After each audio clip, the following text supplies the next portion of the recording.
All right, so we got the 424 spoilers, and this chapter could be considered like the final, or at first glance, I guess, because at the end it's showing us Izuku in seemingly a time skip, along with Ida and Kaminari walking in school uniform towards UA. And the title of the chapter is Epilogue, which, typically means like the ending of something, or kind of getting there, I guess. But apparently this is not the final chapter of the series, because I guess it says that there will be another chapter next week. Like, there's no break, and I guess it's going to continue in the next issue. So that might be the last chapter. I don't know. I just wish Horikoshi would make like an announcement, or they would show us something in Jump, like maybe an editor's note saying, hey, the next chapter is the final of the series. Like, don't they typically do that? So until we get that, maybe we have 2 chapters left, 1 or 2 chapters at the most, it seems like. But anyway, let's get into it. So the chapter begins a few days after the battle in Washington, and Meryl says that the weather has cleared up and apologizes for getting the weather forecast wrong. She also recommends that people take care when washing their clothes because the wind is still strong. So yeah, like it said, this is a few days after the battle, which means that like what we saw in the previous chapter with Izuku punching away All for One and then eventually just having Shigaraki's body like dissolve, that was the ending of that. Like, the war is over and we're just cutting forward to a news report here. The wind was generated by Deku's punch and was what ended the war. We see Cementos and Salam rebuilding a building and 2 children excited because they will be able to live there again. The foreign heroes arrived in Japan very quickly and helped rebuild the country. So that's what we were speculating about, because it was like 2 chapters ago. It said that the president was sending the American heroes to Japan to help out, and considering that like Izuku was delivering his last attack when that was happening, I assumed that they would have to just come and help with the rebuilding and recovery and all that stuff. We see Big Red Dot giving an interview, a hero using his quirk to project the layout of a building, and Setsuna helping a pro hero. The reporter says that before quirks appeared, a reconstruction on this scale would have taken more than 10 years. Oh, and Koichi is flying, by the way. He's in a single panel. So I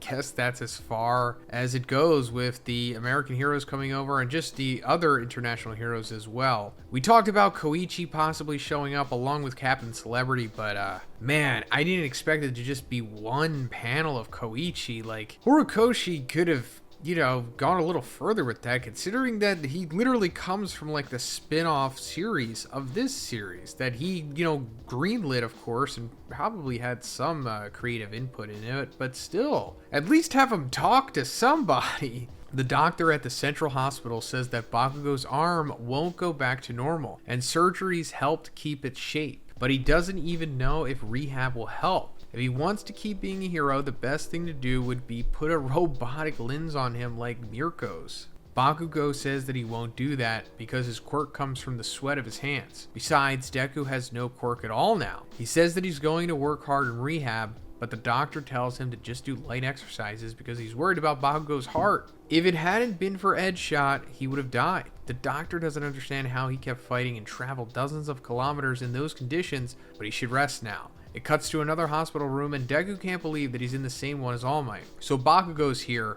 We saw him help Izuku in the previous chapter deliver the final punch against All for One / Shigaraki here. He leapt out of his hospital room with the support of Shoto. Hey, but real quick, guys, you should check out Gamer Supps in case you haven't already. They're a great energy supplement that can help you with gaming, studying, or anything that really you want to do. They come in caffeine and caffeine free, and they also have nootropics in it like L-theanine, L-tyrosine, and choline L-bitartrate. So it's not just, regular caffeine. It makes you really feel good and focused. And also, you're going to want to pair it with the new Gamer Supps flavor, strawberries and cream. This also has a pretty aesthetic design to it, and the taste is pretty straightforward. It's strawberries and cream, which tastes great, and if you like that flavor profile, you're gonna absolutely love this. They also have these awesome sus bars, which are only 100 calories and only has 1 gram of sugar and 8 grams of protein. My favorite flavor is the chocolate. I cannot get enough of these things. They also have gamer tea in both caffeinated and non-caffeinated. I personally really like the caffeine-free sleepy time with theanine. You can also get some of these awesome gamer soups, which I absolutely love. So guys, check the link in the description and make sure to use code BIGZ for 10% off. Thanks, guys. So it's possible that he might not be able to use his arms. I don't think that's going to be the case. He'll probably recover, as he is saying here, on his own merit. But as for Ed's shot, you know, we saw the big iconic sequence where he becomes Bakugo's heart after it was pierced. But Ed's shot, like, survived that somehow, despite him saying that it was going to kill him.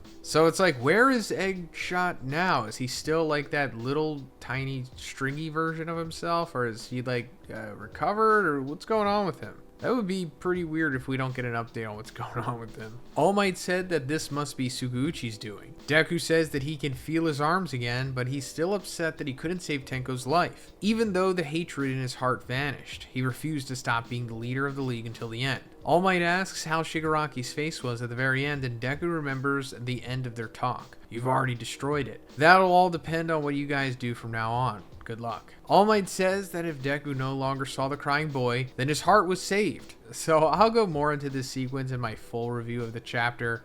Then I can really get my thoughts out on this. But for now, it just seems like a big cop-out for the whole Tenko storyline, kind of. I'm not saying that Izuku had to save him, you know, in the most literal sense, but if they're just going to say that Tenko wasn't able to be saved, or he was kind of a casualty in all of this, then you could just say that he was a casualty. Like, you could still have Izuku be like the big triumphant hero, but it doesn't mean that he has to have like a 100% success rate, especially since he did talk about the possibility of this happening beforehand with the vestiges. All Might says that he sensed that Deku passed One for All to Shigaraki, so Tomura must have understood Deku's intentions. Deku says that he did, but he still has the One for All embers inside of him. It's at this moment that Bakugo opens the door and is completely shocked. Upon discovering that Deku still has his quirk, Bakugo remembers them as children holding the All Might card and several other moments from their past, like the bullying in their second fight. Bakugo then starts crying and Deku can't believe his eyes. Whoa, so Izuku still has embers of One for All?